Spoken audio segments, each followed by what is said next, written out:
Saudara, Badan Usaha milik Desa Talumopatu, Bone Bolango, Gorontalo memanfaatkan peluang usaha ternak burung puyuh. Dalam sehari, sekitar 800 butir telur puyuh dihasilkan dan langsung dipasok ke pasar hingga minimarket.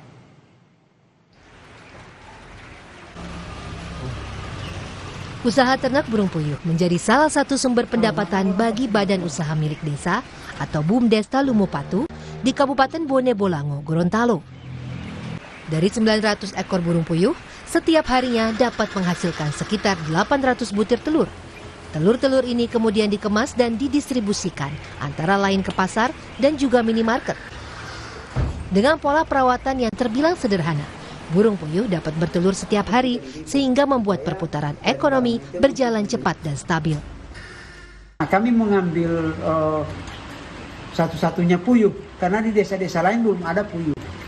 Baru pangsa puyuh itu luar biasa juga, banyak yang membutuhkan puyuh. Kita pesan dari Blitar, karena kalau bibit lokalan itu kurang lebih dia 15 bulan sudah harus ganti. Kalau kita pesan dari luar daerah sampai 2 tahun untuk puyuh berproduksi.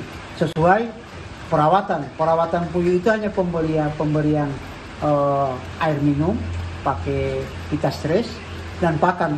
Kalau kita kurangi pakannya, mereka juga akan stres, mereka tidak akan bertelur. Supaya dia mau potong. Saat ini kandang yang dimiliki mampu menampung hingga 3.000 ekor burung puyuh. BUMDes Talumopatu berencana menambah jumlah ternak untuk meningkatkan produksi.